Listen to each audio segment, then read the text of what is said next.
Hi, Schlockmeister fans, an Erik Estrada movie. There's a first. Light Blast. Let's check it out.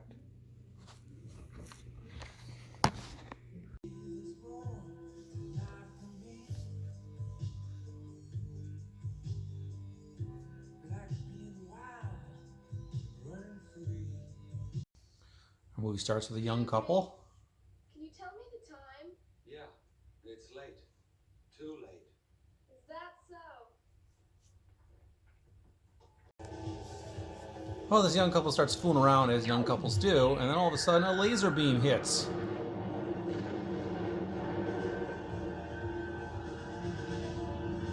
And things start melting. Including our young couple.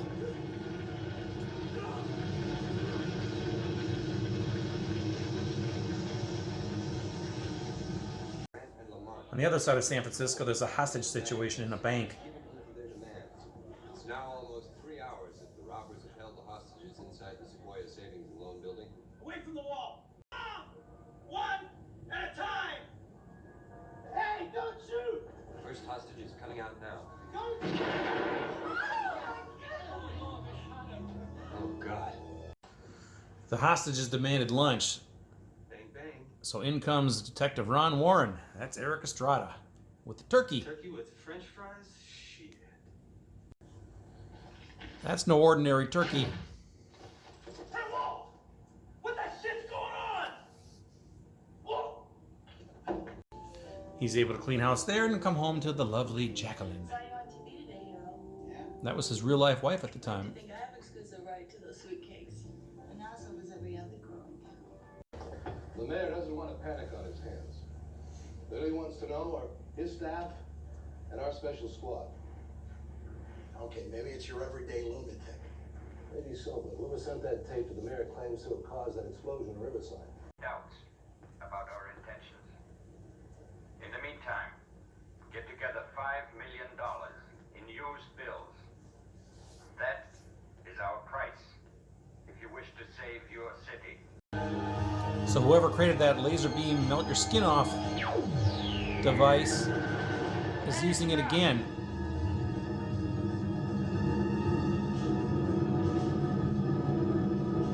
Get him, Punch.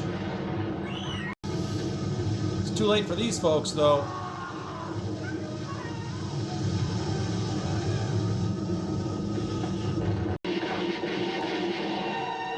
Punch was chasing the guy. There he is. Punch. I mean Ron Warren.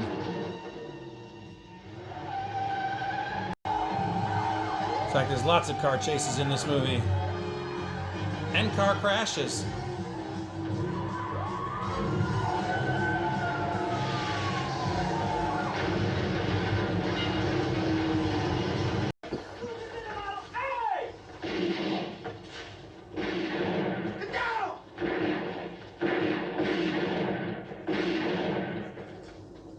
Contained in the liquid crystals to their maximum, transforming them into electronic megabombs of unbelievable power.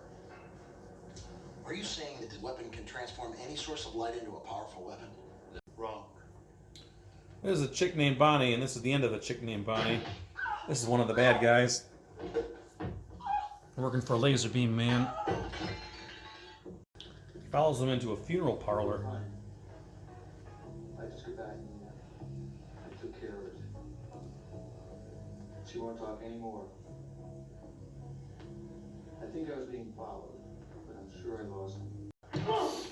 He gets into a scuffle there, too, with a female. Who knows right where to kick him. He's just gonna have to shoot her.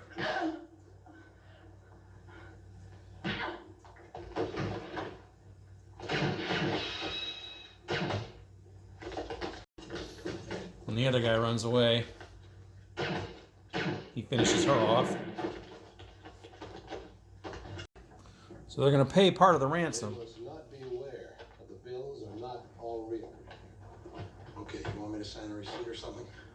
The metal of the briefcase is treated to emit an electromagnetic wave. He left him a tape. You should now be downtown and approaching California and Mason.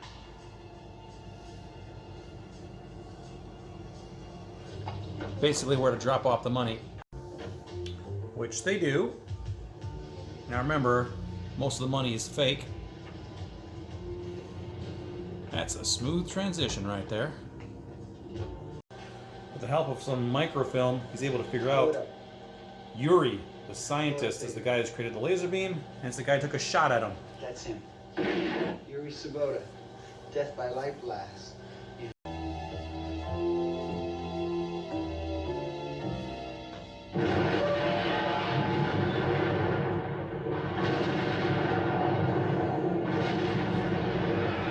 To deceive us will cost you double again. $20 million to save your city from annihilation. Yuri's not You will happy. receive further instructions on how to deliver the money. The bad guys in attack Ron at home.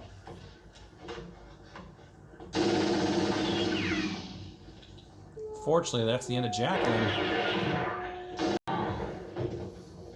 As well as Ron's partner.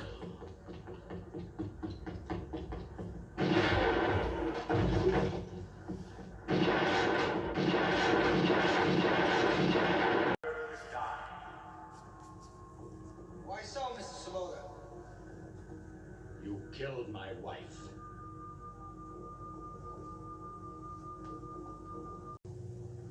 Another shootout occurs.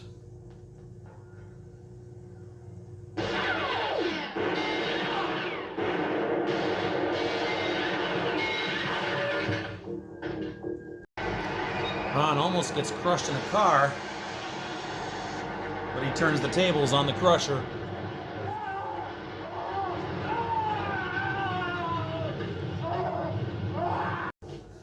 And then he steals a dune buggy.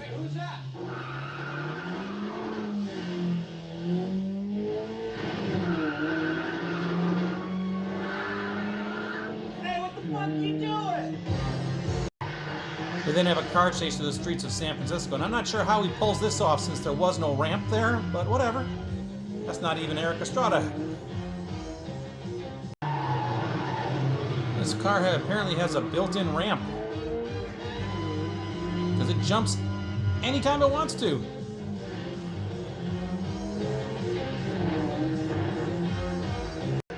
He's got one more jump to make.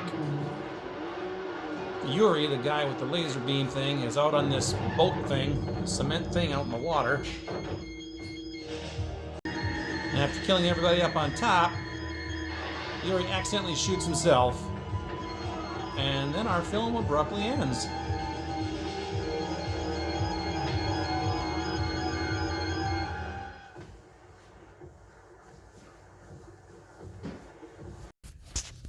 All right. Let's talk about Erik Estrada's movie Light Blast, 1985.